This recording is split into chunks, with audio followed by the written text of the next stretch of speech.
What's going on, everyone? So we got news yesterday that both Jared Vanderbilt and Christian Wood are both set to miss Game 3. Now, I get it. It's unfortunate. It's frustrating. It's like, man, it would have been great to get these two back.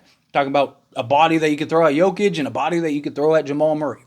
Obviously, when they get back, you're not expecting them to have this like huge major impact, but I do think that they can have a big significant impact to an extent, and we'll touch on that more here in a moment. But like when you're talking about them returning, it was always a question mark, right? Even in the videos where I talked about it, I said, nothing's for sure, right? The idea is that they're supposed to return Game 3. It's kind of one of those things like, report it when you know for certain, right? Because like I know many Laker fans were very hopeful and excited that both of them would be back, or at least one could potentially come back. I'm actually surprised that both aren't coming back.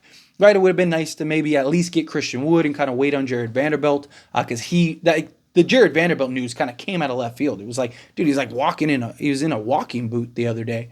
Even though they said that was just precautionary and it was part of the progress, it's just like to go from that to like, oh, he's playing in Game 3. It's like, it's a little odd. But looks like they're not going to play. You can make the argument, right? You can't miss what you don't have, right? The Lakers haven't had that in the first two games. Good thing is that if the Lakers kind of right the ship here, win Game 3, right? Maybe you get them back for Game 4, and then that could be something that can kind of help with momentum. Obviously, you want them back sooner rather than later because your hope is that like you can extend through this series and get it to 6-7 games, and then so let's say they come back Game 4.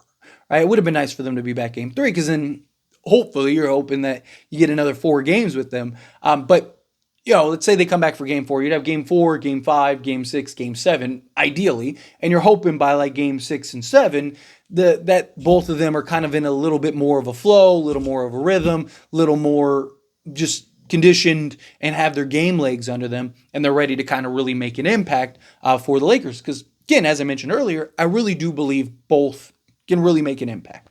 Kind of go individually here. So Jared Vanderbilt, right, talked heavily about him. Now, again, he's coming back. I don't expect him to jump in and immediately, like now he's playing 35 minutes a game, something like that. But he's a guy that I do think he come back, say 10, 12 minutes a game, and it's like, hey, focus all your energy on just like the hustle plays, the dirty work, and slowing down Jamal Murray. Or if Michael Porter Jr. has it cooking, right? You got him, just to throw on Michael Porter Jr. and kind of slow him down, make things difficult for him, right? Like those are the kind of things that in a series, the reason I think that I don't think that they're necessarily the saviors, but I do think that they could have a significant impact because these games, all of them, like the last 10 that we've lost, have all been very marginal, right? They've all been decided by like, a possession, a play, a couple, a bucket or two.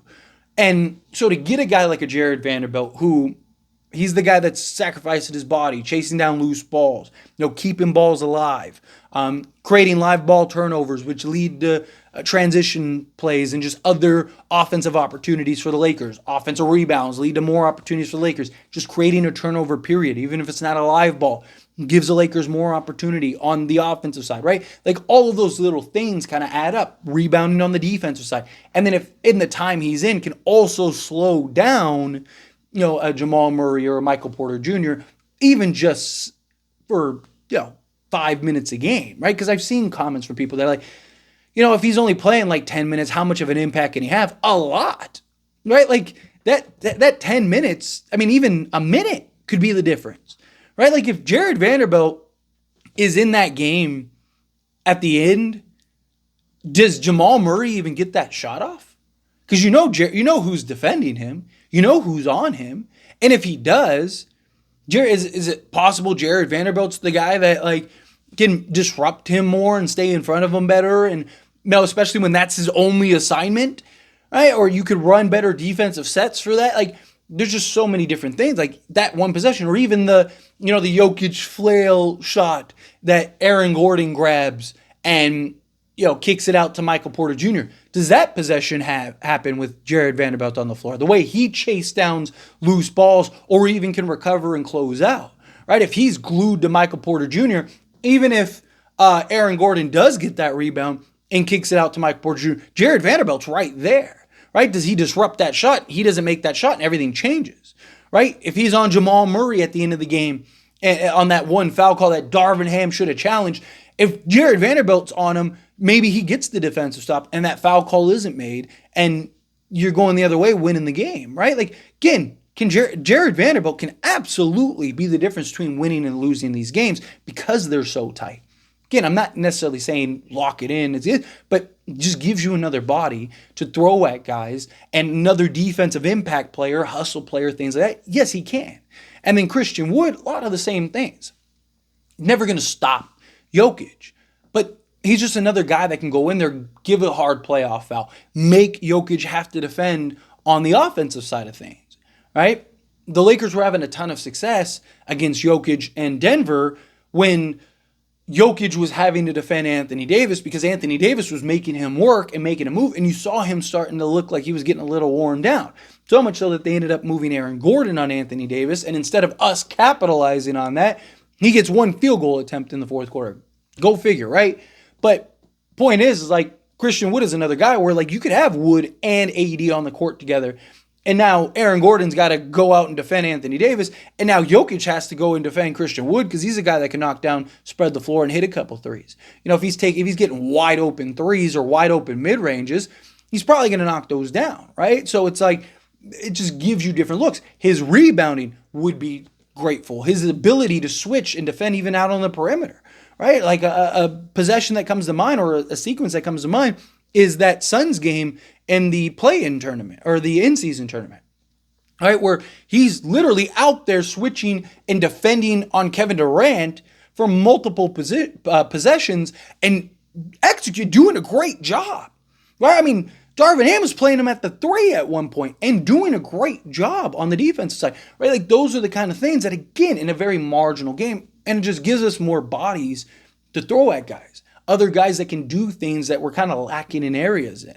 So, again, I'm not necessarily saying like they are undoubtedly the answer, but I do think that that's, you know, kind of like, say, you know, we're this much of a gap, right? Like Vanderbilt might be able to close that much, you know, Wood can close that much, and now it's like, okay, instead of like 2 or 3 possessions, it's like we've closed it in on like 1 or whatever. Like that, again, could be the difference. So we'll see how that plays out. But, you know, at the same breath, like obviously you want them back healthy, right? You don't want them to return and are kind of like liabilities out there, right? Like where they're hurt or now, especially a guy like a Jared Vanderbilt, like Christian Wood. I think, you know, not obviously you want him to be healthy, you want him to be good, but like Jared Vanderbilt, like if he gets hurt and he misses like the entire, you know, knock on wood, but he gets hurt and he misses like half of next season or all of next season, like that hurts the Lakers. Again, don't want anything to happen, but if like Christian Wood, something happens to Christian Wood, it's not as impactful for the Lakers long term as it would be for a Jared Vanderbilt. But obviously, again, you want both guys to be there and be able to make an impact. If the best course of action is to kind of give them another day's rest or whatever, then yes, I think that is the best, you know, option for the Lakers. But, you know, if you could get a Christian Wood in, if he's good to go. Because, again, these guys aren't going to play unless they got the green light. But there's also different, you know, there's like the playoff green light and then the regular season green light. Like, to me, it just depends on, you know, how close is he to the regular season green light as opposed to the playoff green light. Because, again, if he gets hurt, like that could also deflate you. It's like, oh man, yeah, like, you know, Christian Wood and Jared Vanderbilt come back, boom, that could raise your excitement, your energy. It's like, man, especially if you pull off a win, right? Like, let's say you win game 3 and then you get the news like, hey, we're getting Vando and Wood back. Like, that's huge, right? Something that, you know, the Nuggets aren't, you know, they didn't necessarily game plan for because they're expecting these guys out, right? It's like there's a lot of things that could have this impact, and you could get that momentum kind of swinging your way.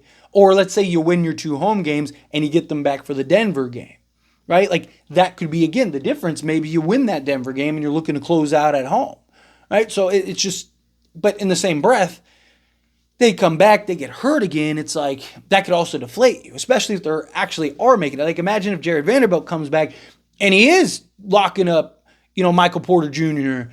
and Jamal Murray, and he's looking great. And he's got like 10 points, and it's like, man, like here we go, we're winning, right? Like this is what we need. And then he goes down. It's like, oh man, right? And now Michael Porter Jr. starts going off, right? And it's like, here we go, right? Like again, if they can return and be good to go, then bring them back and let's have them be good to go. But if it's one of those things where it's like kind of iffy, take your time bringing them back, right? Because it's more about the long-term approach as it is just the short term. But you want to get them as many games as possible, because if you do get out of this round, which I believe the Lakers still can, so if you do get out of this round, then that hopefully they're kind of getting in the swing of things for, like, say, that Minnesota matchup, because I mean they're up 2-0 right now. How does that series look? But I do think that maybe to have Minnie back, we've seen what he's done against Anthony Edwards. Jared Vanderbilt has great success against Anthony Edwards.